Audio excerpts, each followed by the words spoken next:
But my beats, they are hard.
Back to the BCSN SportWrap. Bryan and AD here, and it's time to get into a little conference preview talk, little basketball talk, getting ready for the upcoming NAIA conferences as we have Harris-Stowe out of the American Midwest Conference, Langston in the Sooner Athletic Conference, Stillman in the Southern States Athletic Conference, Florida Memorial in the Sun Conference, and 7 schools out of the GCAC, the Gulf Coast Athletic Conference. And so we will break down some of the matchups that these schools have, and we're going to start with the American Midwest Conference and Harris-Stowe. Let's start with the women. The women go into the tournament as the number 5 seed. Harris-Stowe women finished the regular season 5-9 with a 5-6 conference record. They will be taking on the number 4 seed Williams Baptist, who had an overall record of 15-5, 12-3 overall. That game is going to be played 7 p.m. Central, which is 8 p.m. Eastern on the 24th, which is Wednesday. So, Drew, just get into a little bit about the history, whether it be this season or anything else of note between Harris-Stowe women and Williams Baptist. Harris-Stowe did beat Williams Baptist earlier this year on January 14th. That was by a score of 87-83. But Williams Baptist owns the overall series 11-18. And I see they have a tie listed on here. I didn't know you could have ties in basketball. Don't know what that's quite all about there, though, Bryan. But well, I just scrolled. It's funny you mentioned that. I scrolled down. It's listed as a 0-0 tie. So I for some reason I think that's an error because they have a game that they played almost 2 days later, February 1st with a score. So I think somehow there must have been never got taken out the computer or something. Got taken out of the system. So that really shouldn't even be there. Yeah. Harris-Stowe is 6-4 in their last 10 matchups, so maybe Harris could pull the upset against this team, especially when you consider that they had the victory earlier in the season, and in that particular game, Ronnie Janae Elliott had 22 in the earlier matchup, and Kiana Cummings had 14 in that earlier matchup against Williams Baptist. I'll tell you what's interesting there. 4 or 5 matchups are always hard. They're supposed to be coin tosses, really. But look at the conference record though. 5-6 versus 12-3. Yeah, that's an interesting. That's a dynamic of. About, let's see, one team's played 11 games, the other team has played 15. That's a 4-game difference there in just games played. So I mean, the positive is that, like you mentioned, Harris-Stowe has beaten Williams Baptist, and they've done it recently. They're one of their only few losses that they've had. What are the chances for now with them being the 1-5? What does that mean in the tournament, though? Does it mean that, okay, now you're going to end up potentially having to run against the 1 seed If you win that game, you have the one in the next round. Okay, and the one in that conference, the one seed is Lion. Lion, and they were, let's see, they were the regular season champions. The last time Harris-Stowe won the tournament, 2007. So it's been a long time since Harris-Stowe women have won the tournament. Never have they won a regular season. So it just had that one magical season in which they won. Now for the men, the Harris-Stowe men are coming in as the 9 seed. Has not been the kind of year that they hoped it would be. Back, I know when you had that conversation at the beginning of the season with their head coach. They are 1-8 overall, 0-6 in the conference. They will be taking on William Wood, who is 6-7, 6-5 in conference play. They will actually play Tuesday, the 23rd, 7 p.m. Central, 8 p.m. Eastern. What do we know about this matchup, Drew? Although Harris owns the overall series matchup, 7-3 in the last 10, but they have lost the last 2 in a row, and they are 6-9. This is Harris will be traveling to William Wood, and they are 6-9 at William Wood, playing this team. So probably going to be going home real early. And this is an 8-9 matchup, Bryan. Whoever wins this game, in theory, is going to be going home in the next game anyway. Yeah, the winner of this contest goes to Lion. They'll be going from, so this game 1 will be played in Fulton, Missouri. Now, where's Fulton in compared to St. Louis, Drew? It is actually on the way to Jefferson City, Missouri. It's 15 minutes, just about 15 minutes outside of Jefferson City, Missouri. It's about 30 minutes from Columbia, Missouri. So it's just under 2 hours from campus. All right. So that'll be, so the winner, or I should say the winner of that game travels to take on Lion in Batesville, Arkansas. Lion actually having the 1 seed in the men and women's bracket of the American Midwest Conference. So Harris-Stowe, of course, was the 2020 tournament champions. What was their 3rd tournament championship? The one positive thing for Harris-Stowe is that Lion has never won a tournament championship. This past year, them winning the regular season was the first time they've done that in the school's history. So you've got a team with, Harris-Stowe really has the advantage in terms of experience. I guess you could say that, right? Yes. All right. Moving over to the Sooner Athletic Conference, where Langston Lions are home. And really only the women are playing in this tournament, as the men finished their season as the number 10 seed, winless at 0-10. They did not qualify for the Sooner Athletic Conference tournament. The women, however, go in as the number 7 seed with the 6-6 record overall and in conference. They will be traveling and playing at the number 2 seed, the Mid-American Christian, from their 9-1 record. They have a 9-1 record, excuse me. That game will be Tuesday, the 23rd, 6 p.m. Central, 7 Eastern time. What do we know about Langston, the opportunity they have to knock off the 2 seed, Drew? Not good, Bryan. They've lost their last 5 to Mid-American Christian, including a 109-78 loss last week, Bryan, on February 12th. Yikes. Yes. So, yeah.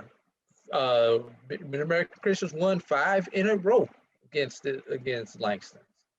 And let's see, they are 1-2 at Mid-American over the last 3 games. Okay, so again, that contest will be Tuesday the 23rd. Langston traveling as the 7 seed, traveling to the 2 seed. So we wish the Lady Lions much success and luck. They have not beaten them since 2015, 2016. All right, keep piling on the stats there, Drew. Good job. All right, let's transition over to the Southern States Athletic Conference, and that is where Stillman University Tigers, that is their home conference. Let's start with the women. The women are the 3 seed of the West Division. They have a record overall of 4-13, 4-11 in conference play. They will take on the 2 seed from the East bracket, Bruton Parker, who has a 10-9 record, 8-4 in the conference. They actually have the unenviable time slot of 9 a.m. Central, that's 10 Eastern, on Thursday the 25th. And these games will be played apparently in Montgomery, Alabama. They're playing these in the Crampton Bowl. Is that correct? Yes, the Crampton Bowl. Okay, so Stillman women, what? Any opportunities there? I mean, when you have to play 9 o'clock, I mean, you know, some of these girls probably haven't done that since their AAU playing days. What can we expect from Stillman in that contest against Bruton Parker?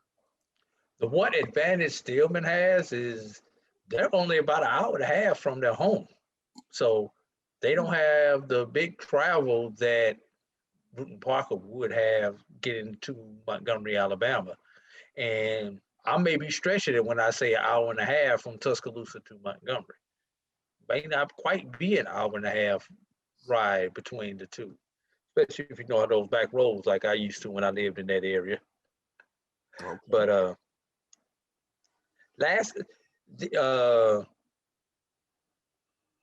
these 2 teams are evenly matched in their history. Last six games, 3 wins, 3 losses. And neutral court, this will be, Stillman won on the neutral court last time, 59-44 in last year's tournament. So take that for what it is. Stillman has a good chance to beat this team. Yeah, definitely. Now, how does the rest of the bracket? The rest of the bracket plays out for the women in their draw. How does the rest of the bracket play out? Give me just a moment, because I don't think I have that one still open. That would be soon after, not sooner. I've got it. I pulled it up. Okay. So with this bracket and the way it's set up, Stillman would take on the winner of Florida College versus Loyola. So number 4 East with Florida College taking on number 1 West Loyola. What's the time of the game? Well, they play at 12:30, and then They would play at 1 o'clock. Oh, 1 o'clock Friday. 1 o'clock Friday. So it won't be, they'll still have to be up. There's no major sweat to the timeline, I think. I think this was, yeah. So that's 1 o'clock. Yeah. Okay. Sorry, stumbling there because I was looking at something else and I got caught there. So yeah, 1 o'clock Central Time. Okay, move over to the men. Thank you. Moving over to the men. Now, this is an interesting bracket because originally the men's bracket was going to do what they do on the women, which is they're going to split it up East versus West. Stillman would have been the number 1 from the West. But because 2 of the 10 teams, and I believe it was the bottom 2 teams, had some COVID-related issues, they opted out. They're not going to travel, so they kind of did a reshuffle and a reseed and do a traditional 8-team, rank everybody 1 to 8. And I think what also hurt them was because they were on the same side, the 2 teams that opted out, which left them unbalanced. Okay. Well, the big thing for the Stillman men is that they maintain their spot as the 2 seed, and playing as the 2 seed now is just 8 teams. They're the 2 seed, and as far as they're concerned, as long as they're on the other side of the bracket from Faulkner, good for them. They do however, have to play Loyola potentially in the semifinals. But before I get there, let me set up the matchup. I want to get too far ahead of myself because Stillman, who is number 2 in the SSAC, also number 2 in our BCSN small school rankings, finished the regular season with a record of 14-2, 12-2 in the conference. They take on number 7 seed Bruton Parker, who finished 5-19, 3-11 overall. Those teams will play Thursday, the 25th at 2:15 Central Standard Time, which is actually 3:15. Okay. Drew, how did these teams match up? Anything I missed there? Stillman's one of the last 4 times that these 2 teams have played, the last 5 times these 2 teams have played each other. So you would expect Stillman to go ahead and handle their business, especially since they are pretty much at home. They're as close to a home game as you can be without being Faulkner, who is playing. Faulkner's actually playing about 3 miles from their campus. Wow. Yes. Talking about a little home advantage. Yeah. Faulkner will get to sleep in their own beds and everything. But from Faulkner's campus to the Crampton Bowl is 3 miles, 4 miles tops. So the way this charts out, Stillman with a win would advance to the semifinals to take on the winner of the 3-6 matchup. Loyola is the 3 seed, and I believe Loyola is one of the only 2 losses that Stillman has had this year. Nationally ranked, Stillman's nationally ranked as well. But so that Loyola takes on William Carey. Yeah. And so depending upon how that matchup goes, then you advance to the championship game on the 27th, most likely against Faulkner.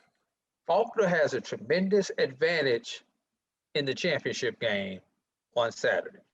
What's that advantage?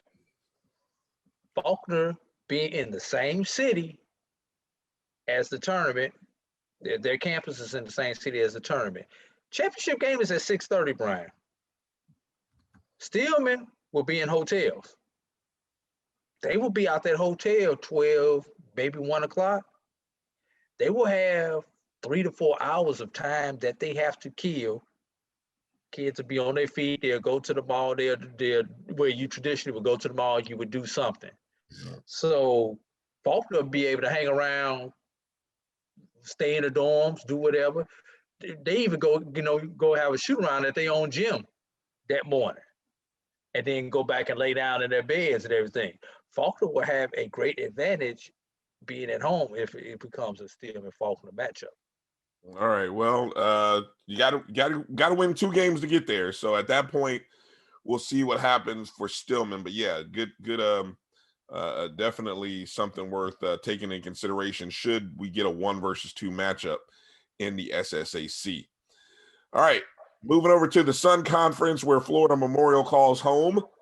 And we'll start with the women. The Florida Memorial Lady Lions come into the tournament as the number 6 seed, an even 10-10 on the regular season, 10-9 in the conference, just outside of our small school top 5.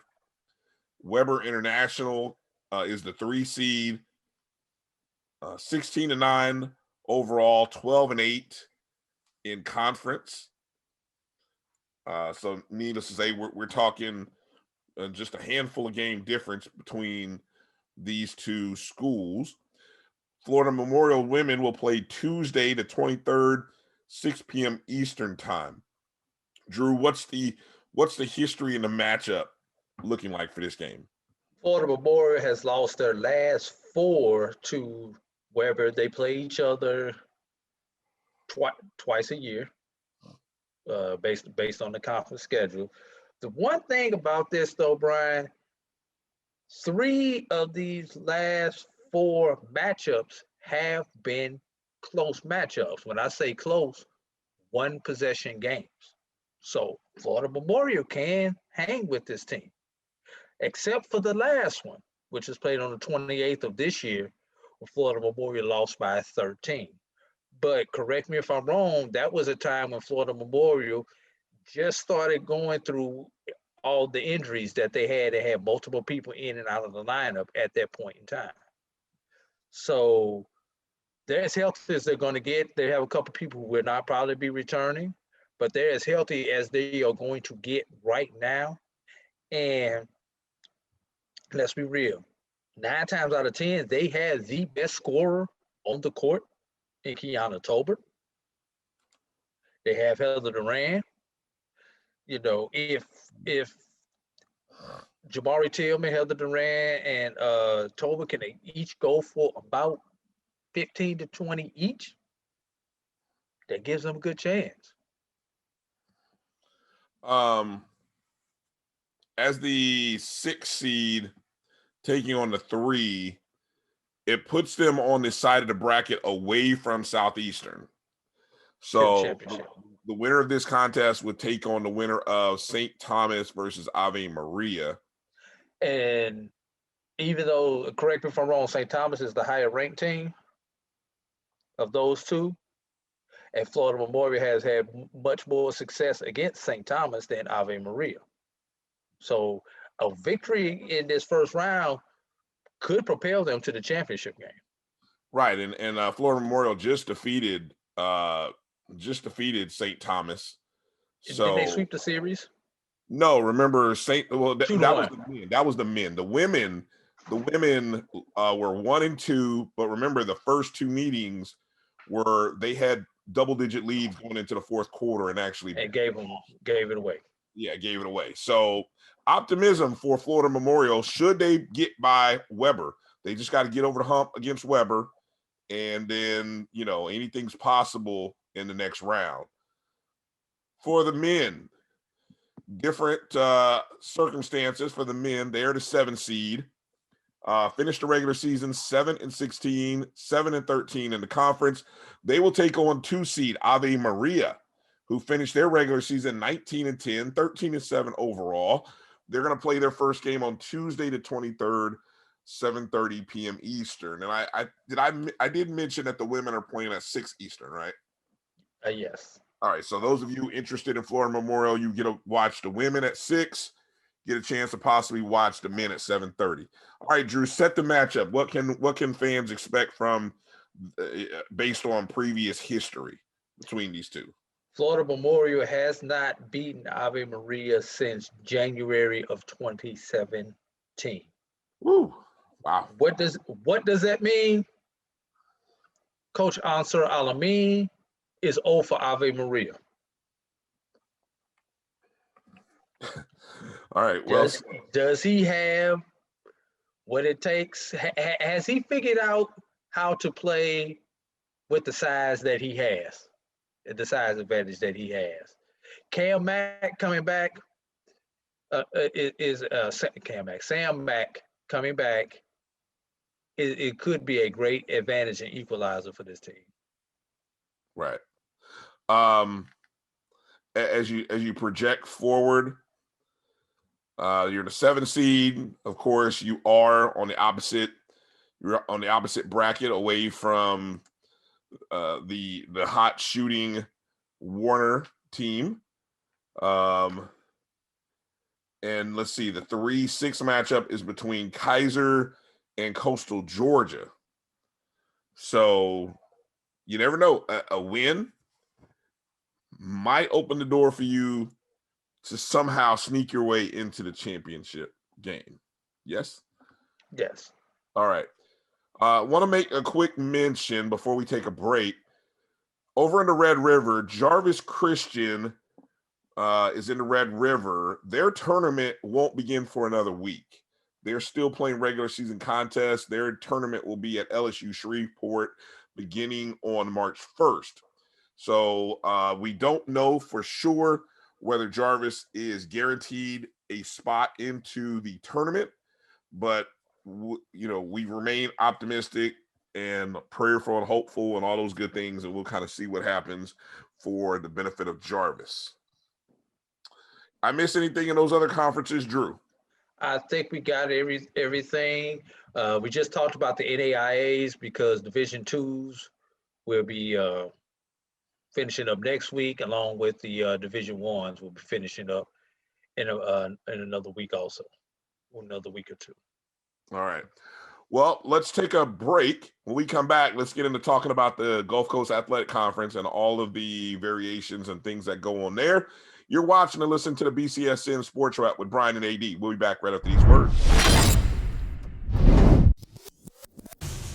Follow the Black College Sports Network on social media at MyBCSN1, the number one, on Facebook, Instagram, and Twitter at MyBCSN1. Support the Black College Sports Network so we can continue to provide you coverage. Go to myjbn.com/support and be a part of the Black College Sports Tell everybody Network. they can follow their dreams.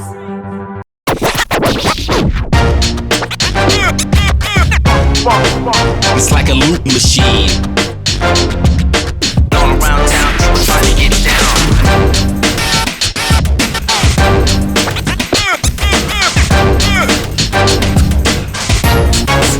It's like a loot machine.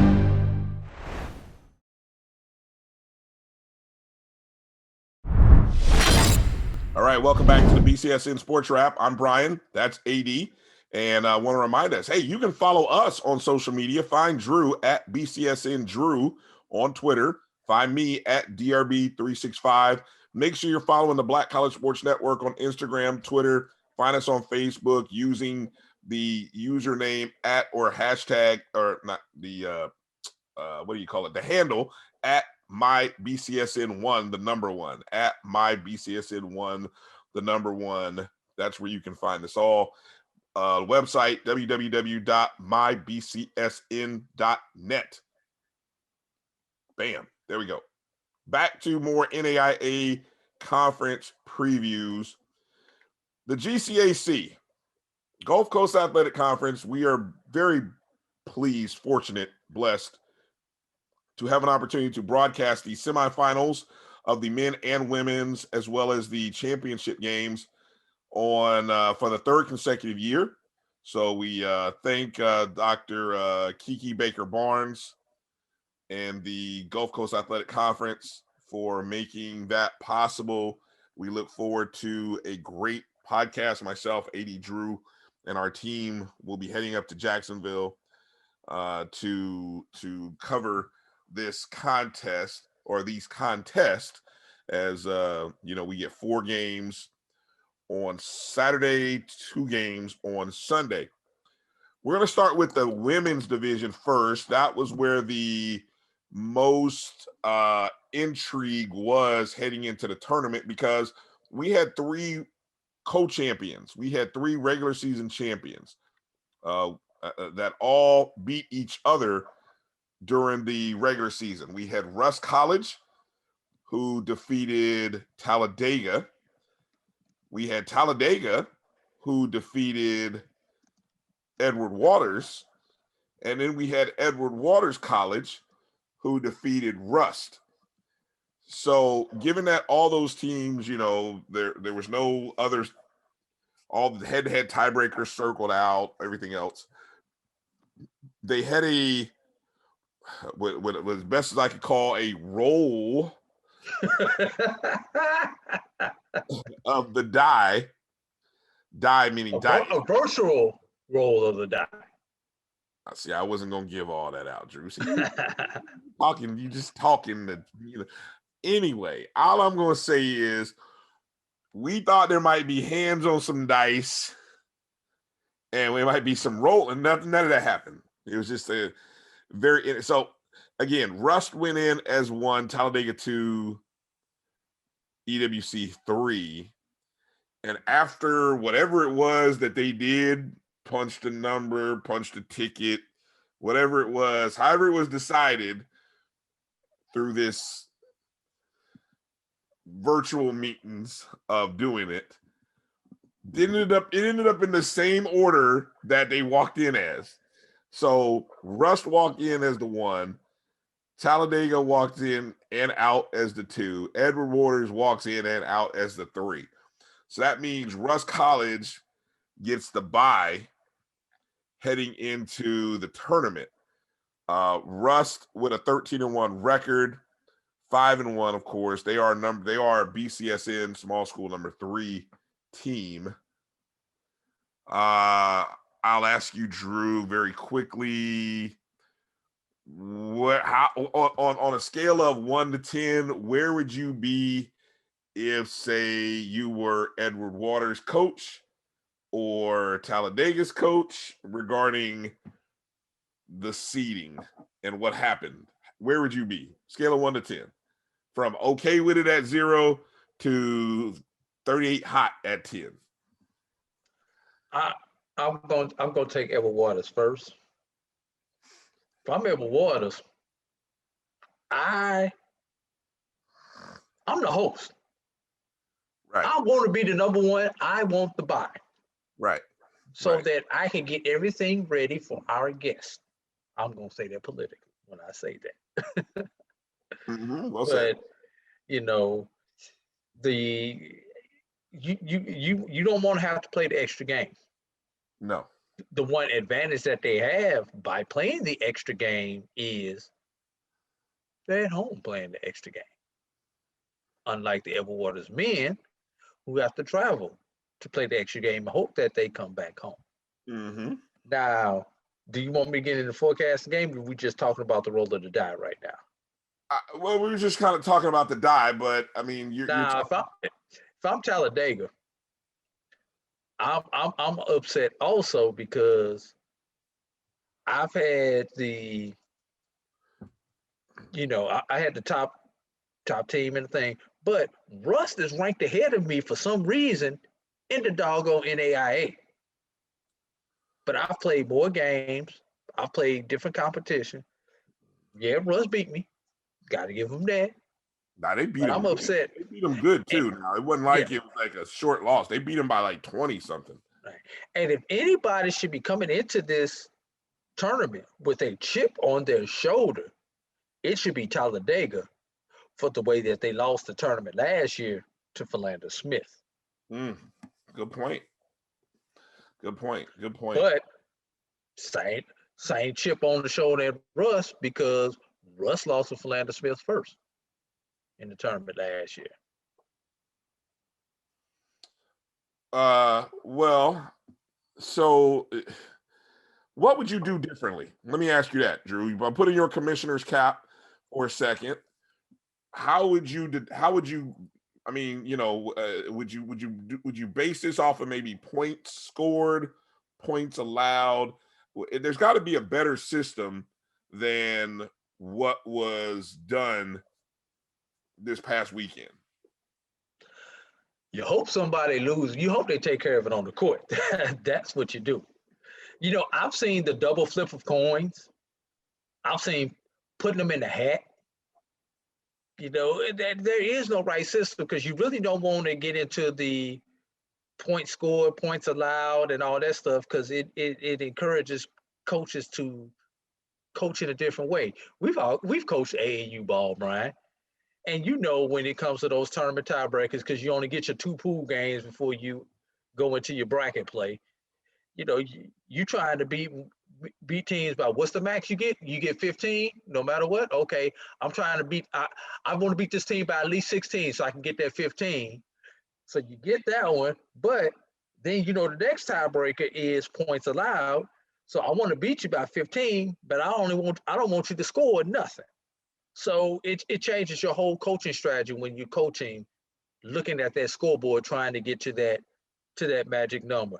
And true story, Bryan, I was in a tournament, coaching a team in the AAU tournament, and there were a bunch of us tied. I forgot, it was maybe 8-10 teams in the bracket. And We were trailing the game by 20 with 3-4 minutes to go.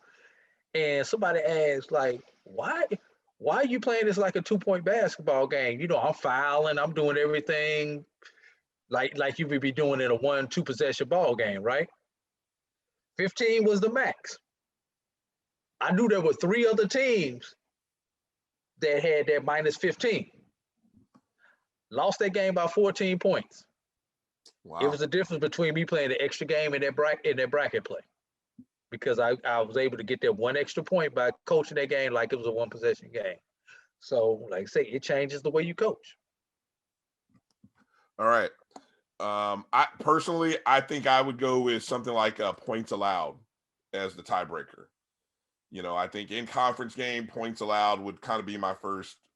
What about when they go with your record against the best opponent or next person ahead of you or below you? And although in this case it didn't matter because everybody beat them, but what do you dislike about that tiebreaker?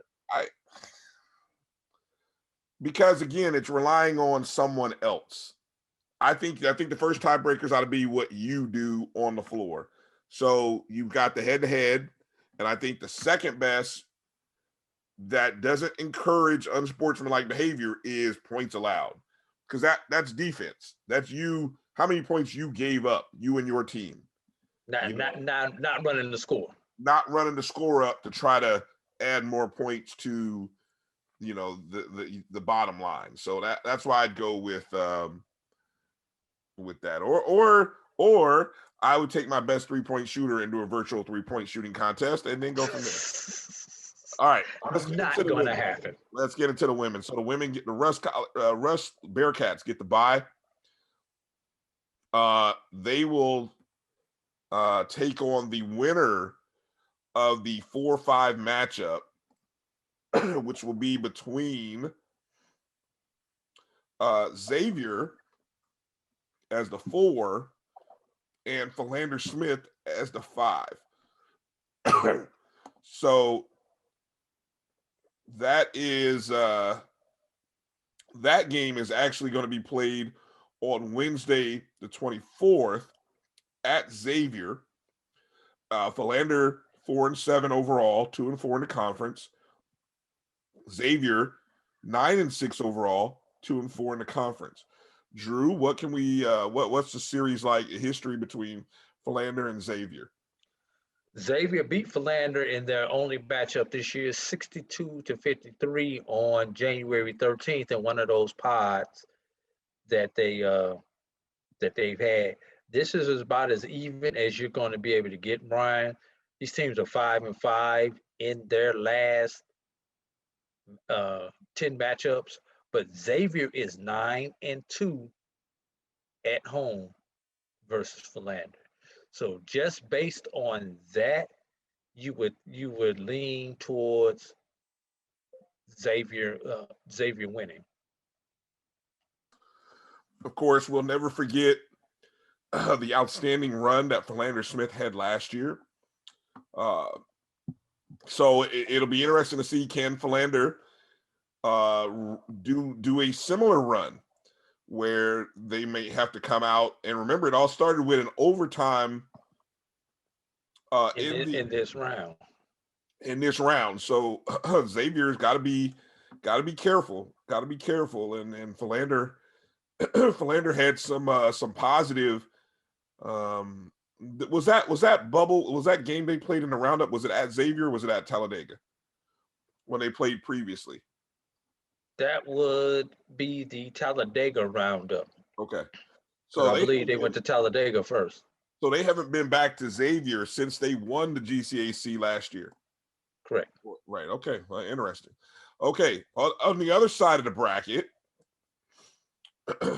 we have the, I guess you could say one of the co-ones. Well, I guess Talladega is the 2.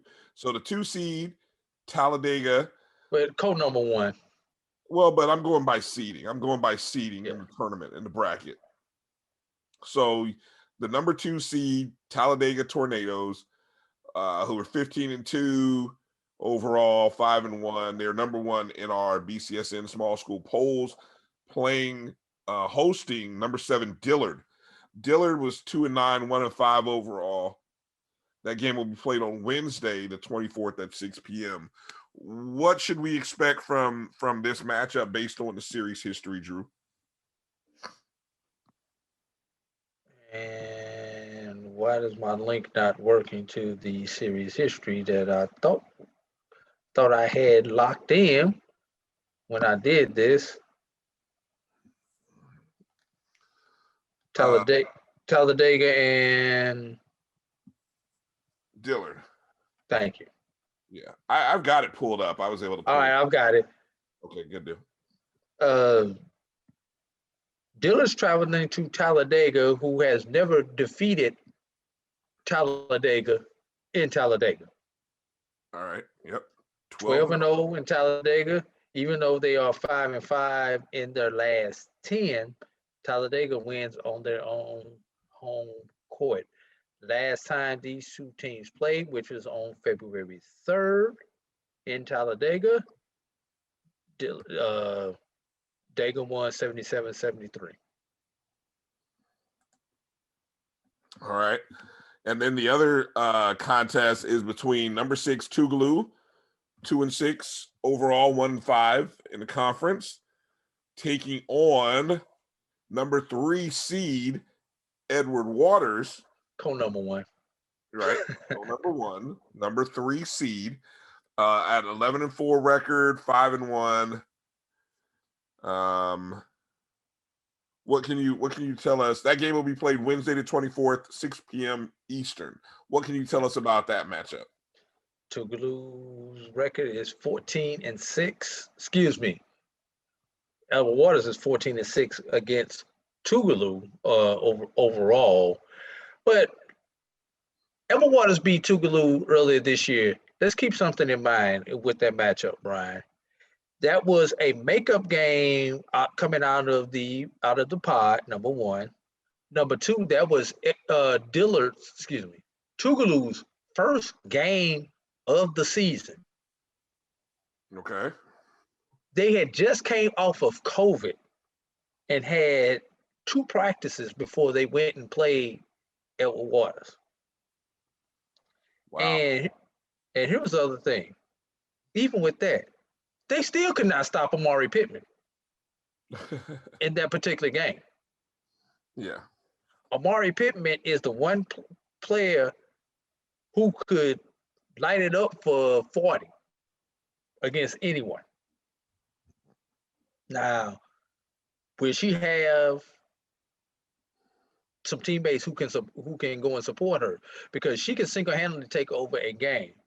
LaQuanza Glover can dominate a game, but LaQuanza Glover does not take over a game, and there's a difference for all of us who play basketball and understand.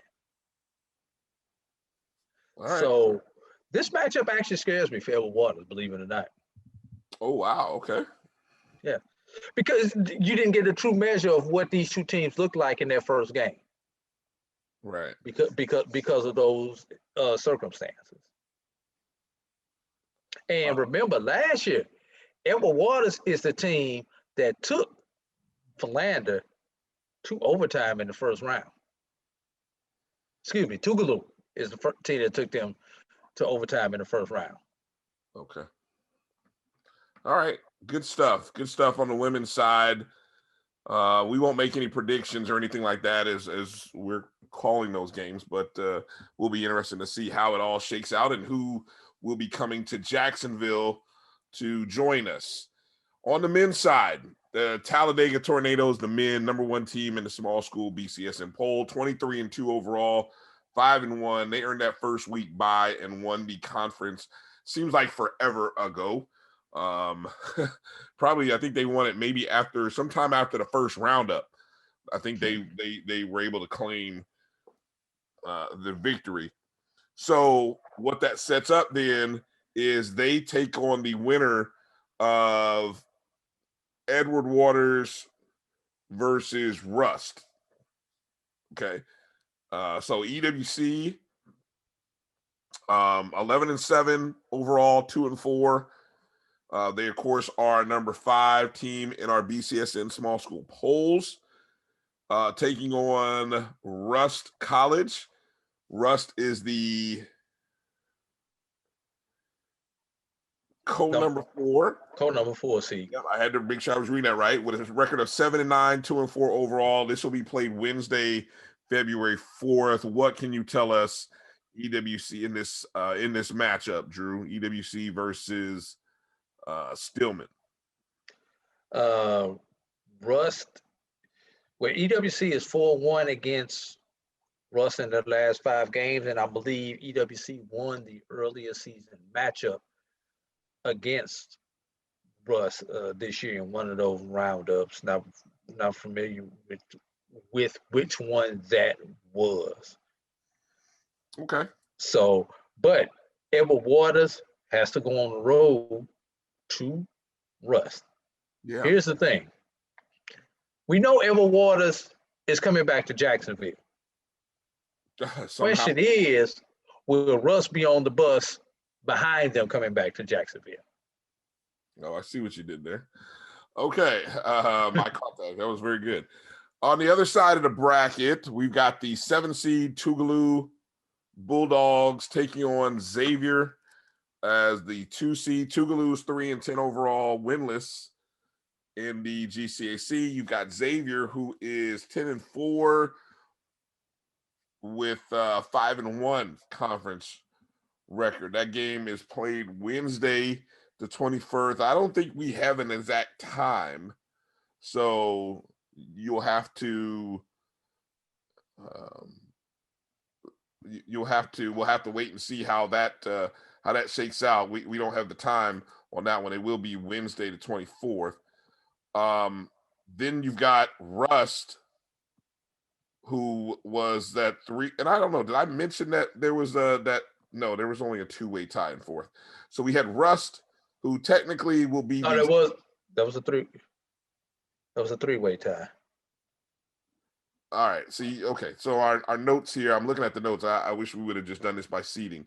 But anyways, Rust is the 6th seed with a 7-9 record, 2-4, playing Dillard, who is the 3 seed, 8-2 record, 4-2. Do we know if since Xavier, since Tougaloo's going to be at Xavier, Rust is at Dillard, are these schools planning to have these at their own site, or are they playing together? Bryan. Got a typo on here. Philander is playing Dillard. Okay. So, quick correction. Rust is playing as the 6th seed, taking on Dillard, the 3 seed. Philander finished the regular season. Well, I'm not going to worry about that right now. Let's just get into the matchup here. Philander was 9-9, 2-4 in conference. 9-9, 2-4 overall. Thank you. That's Philander Smith as the 6th seed. What can do we know what the history is of these 2 opponents during the regular season? Do we have that available to us? Will in just a second. Philander versus Dillard. Dillard has won 4 of the last 5 against Philander, including on January 11th a 81-72 victory.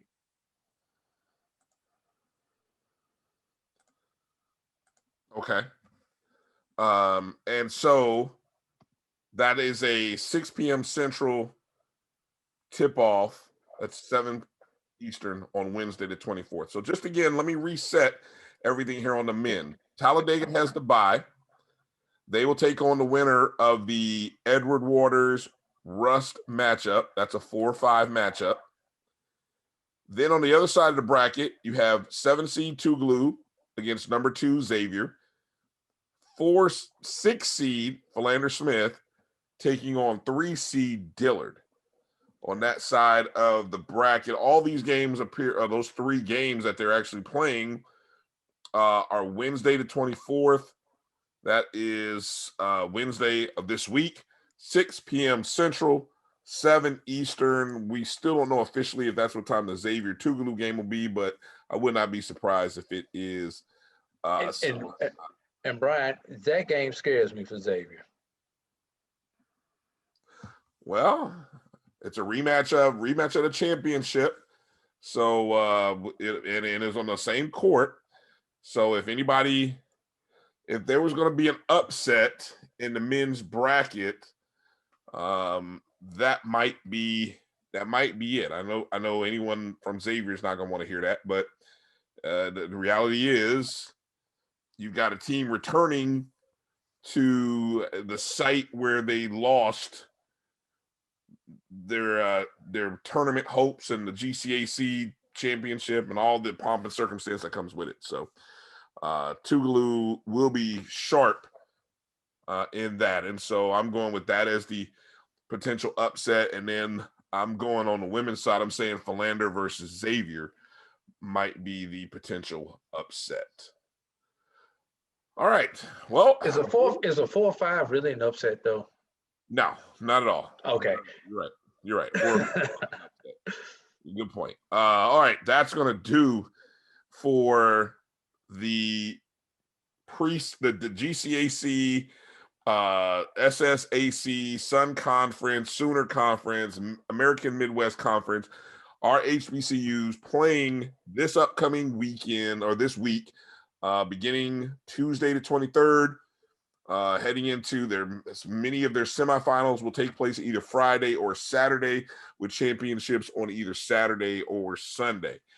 Again, just a reminder, www.mybcsn.net is where you will find our exclusive coverage of the Gulf Coast Athletic Conference men and women semifinals on Saturday, February 27th in Jacksonville, Florida, on the campus of Edward Waters College, with the championships taking place on Sunday, the 28th, also at Edward Waters College. So I gotta do this one thing since we're gonna be in Jacksonville, Brian. what's that? Duval. You know. All right, here we go. So we look forward to you joining us. Good luck to these teams out here playing in the conference tournament. We hope you can get at least one. Everyone strive to go 1-0. That's the goal, right? That's what you say in the playoffs. Go 1-0. Survive in advance. Survive in advance. So good luck to all of our teams, HBCUs playing. And whether you're traveling or watching online, make sure to send us a tweet. Let us know who you're supporting. Send your tweets, messages, and such at MyBCSN1, the number 1, and that's where you can let us know which team you're supporting. If you're going to be watching us for the GCAC, we hope you take advantage of interacting with us. You can tweet Drew at BCSN Drew, tweet me at DRB365. Let us know things you see during the show or whatever, and we'll definitely do our best to kind of recognize you and call names and so on and so forth. All right. Sounds like a winner. Yeah, I don't know. I thought you were going to say something, but you didn't. I was going to say, hey, make sure you chat with us on Facebook also. Okay. Very good. Let us know you're out there. All right. Beautiful. Hey, that's going to do it for this show. Jam-packed. Thank you for tuning in with us. Let the madness of March, as it gets closer, let it begin. Let it be done safely and without any contact tracing hiccups. For AD Drew, I'm Bryan Fulford. Thanks for watching and listening to the BCSN Sports Wrap. Peace out. Holla. But my beats, they are hard.